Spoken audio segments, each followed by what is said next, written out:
Interesting sexual health news for you. The topic of pornography addiction is something that has been on Reddit and some other communities just sweeping across the internet over the last few years as research is being done and we're starting to understand the long-term effects of certain types of pornography use on the human brain. It's not something that a lot of researchers have worked on in universities, but it's starting to happen.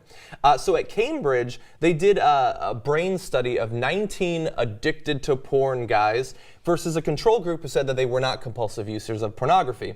And they did some sort of brain imaging study. And I think we have a picture actually that we can bring up. So what you're seeing there is a spectromagnoscope showing parts of the brain lighting up. And you know what? I'll just allow the scientist to explain it. So Dr. Valerie Voon, she's a neuropsychiatrist, she said, "We found greater activity in an area of the brain called the ventral striatum," which I believe Cara Santamaria corrected my pronunciation on the last time she was on, which is a reward center involved in processing reward, motivation, and pleasure. When an alcoholic sees an ad for a drink, their brain will light up in a certain way and they will be stimulated in a certain way. We are seeing the same kind of activity in terms of pornography use. Yeah, that doesn't, dun, dun, dun. That doesn't surprise me at all. But a lot of people say that it doesn't exist. That pornography addiction doesn't exist? That like you like using porn a lot, but you're not addicted in the same way that someone can be addicted to alcohol or drugs or gambling or something like that. Right, they'll make the same argument about food, but it does light up the same reward center of the brain as you or that doctor eloquently put in that statement. So I totally believe that porn addiction exists. I mean, people are recovering in rehab as a result of it right now as we speak. The question is, what are people or what are pharmaceutical companies going to try to do to profit off of this? Because that's where I get a little skeptical. I do think that it's a problem, but how we deal with that problem is a whole nother issue. Yeah, so to put this in context, this research was released. It's from obviously the UK, and they have this 3-day conference going on about the potential dangers of pornography and how they should deal with it. So they're obviously trying to get out ahead of that, and they're talking about the toxic environment that porn creates.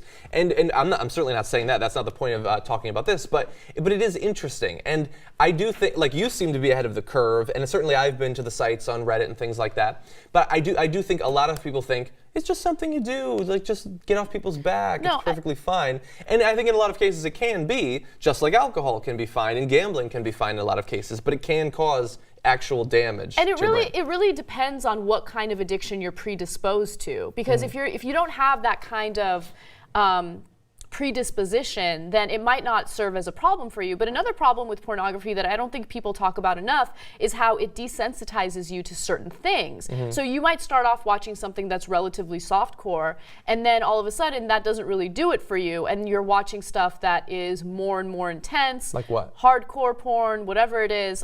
Tentacles. Tentacles, I mean hentai, I German think it's called. Stuff.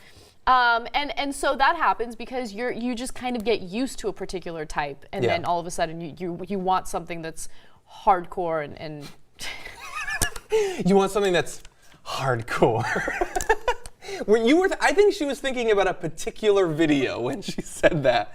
Oh, God, I miss Pablo. But anyway, yeah. And look, for most people, just like I said, with drinking, it's not going to cause any damage to you. But if you begin to rely on it, understand that we're not just talking about sort of a behavioral change. We're talking about a structural change in terms of how your brain responds to stimuli. The neurochemicals that it releases start to change over time. The amount and like you said, what is required to cause them to be released. And so I love that they're researching this. I think that long-term, people really need to learn about this stuff.